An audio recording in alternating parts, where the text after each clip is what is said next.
Hi friends, welcome to friends kitchen. இன்னைக்கு நம்ம என்ன பார்க்க போறோம்னா தக்காளி கொத்தமல்லி சட்னி தாங்க பார்க்க போறோம். இது செய்யறப்ப கண்டிப்பா தோசை சுட்டுறாதீங்க, இட்லி சுட்டு போட்டுருங்க. இல்லைன்னா நீங்க தோசை சுட்டுக்கிட்டே இருக்க வேண்டியதான். அடுப்புல கடாய் வச்சு கடலை எண்ணெய் சேர்த்திக்கலாங்க. கடலைப்பருப்பு உளுந்து ஒரு ஸ்பூன் சேர்த்திக்கலாங்க. இதை நல்லா கலந்து விட்டுறலாங்க. கருவேப்பிலை ஒரு இனுக்கு சேர்த்திக்கலாங்க. காஞ்ச மிளகா 3, பூண்டு 10, இதெல்லாம் நல்லா வதக்கி விட்டுறலாங்க. இப்போ சின்ன வெங்காயம் 10 சேர்த்திக்கலாங்க. தக்காளியும் நல்லா பழுத்து தக்காளியும் 4 சேர்த்திக்கலாம். உப்பு தேவையான அளவு. இதையும் நல்லா வதக்கி விட்டுறலாங்க.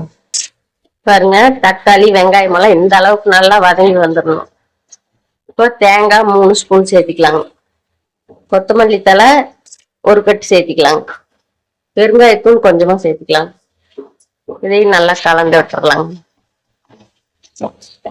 பாருங்க, எல்லாம் இந்த அளவுக்கு நல்லா வதங்கி வந்ததையும் போய் அரைச்சிக்கிட்டு வந்துடலாங்க. சட்னி அரைச்சிக்கிட்டு வந்தாச்சுங்க. அதுக்கு ஒரு தாளிப்பு கொடுத்துக்கலாங்க. கடலை எண்ணெய் கொஞ்சமா சேர்த்துக்கலாம். கடுகு போட்டுக்கலாம். கருவேப்பிலை சேர்த்துக்கலாம். அவ்வளோதாங்க, எடுத்து கொட்டிடலாம்.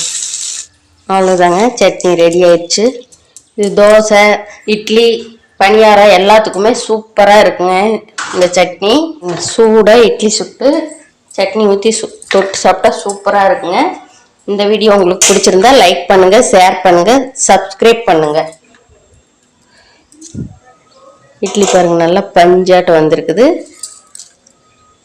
தொட்டு சாப்பிட்டோம்னா சூப்பராக இருக்குங்க. நீங்களே ட்ரை பண்ணிவிட்டு எப்படி இருக்குன்னு கமெண்ட்டில் சொல்லுங்கள்.